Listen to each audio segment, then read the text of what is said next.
हाल ही में उत्तर प्रदेश के संभल में हुई हिंसा ने एक बार फिर सांप्रदायिक विवाद के मुद्दे को सामने ला दिया है। ये घटना एक मस्जिद के कोर्ट द्वारा आदेशित सर्वे के कारण हुई और देश में सांप्रदायिक सद्भाव की नाजुक स्थिति पर गंभीर सवाल खड़े करती है। इस हिंसा के कारण दुखद रूप से जाने गई और कई लोग घायल हुए, जिससे गहरे तनाव उजागर हुए।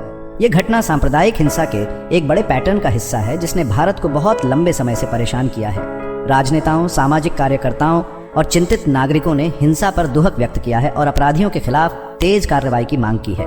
इस घटना ने एक धर्मनिरपेक्ष राज्य में धार्मिक संरचनाओं की भूमिका और शांतिपूर्ण सह अस्तित्व के सिद्धांतों को बनाए रखने की आवश्यकता के बारे में भी बहस छेड़ दी है। सांप्रदायिक तनाव में योगदान देने वाले अंतर्निहित कारकों जैसे कि नफरत भरे भाषण, आर्थिक असमानताएं और राजनीतिक ध्रुवीकरण को दूर करना अनिवार्य है।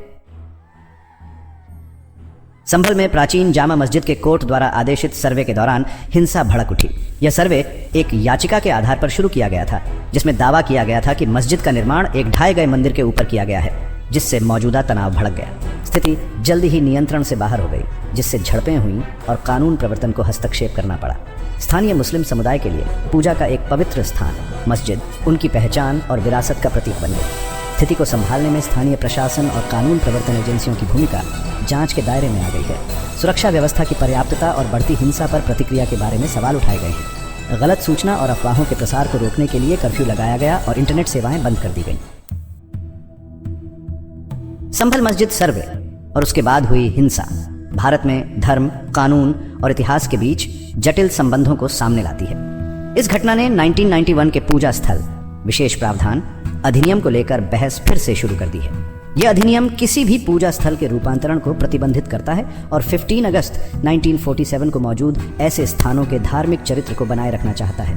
यह घटना धार्मिक विश्वासों और प्रथाओं से संबंधित मामलों में न्यायिक हस्तक्षेप की सीमाओं के बारे में भी सवाल उठाती है। मस्जिद सर्वेक्षण को लेकर कानूनी लड़ाई लंबी और विवादास्पद होने की संभावना है। इस मामले के नतीजे का 1991 के अधिनियम की व्याख्या और अन्वेंडुंग पर दूरगामी प्रभाव पड़ सकता है। यह घटना ऐसे विवादों को हल करने के लिए एक सूक्ष्म और संवेदनशील दृष्टिकोण की आवश्यकता को रेखांकित करती है, जो कानून के शासन और इसमें शामिल सभी समुदायों की भावनाओं दोनों का सम्मान करता है। संभल मस्जिद सर्वे हिंसा, सांप्रदायिक सद्भाव की नाजुकता और ऐसी घटनाओं को दोबारा होने से रोकने के उपायों की तत्काल आवश्यकता का एक दुखद अनुस्मारक है। सांप्रदायिक हिंसा के मूल कारणों का समाधान करने के लिए एक बहुआयामी दृष्टिकोण की आवश्यकता है, जिसमें राजनीतिक इच्छा शक्ति, सामाजिक सुधार और आर्थिक सशक्तिकरण शामिल है। राजनेताओं को चुनावी लाभ के लिए धार्मिक भावनाओं का फायदा उठाने से बचना चाहिए और इसके बजाय एकता और सद्भाव को बढ़ावा देने पर ध्यान केंद्रित करना चाहिए।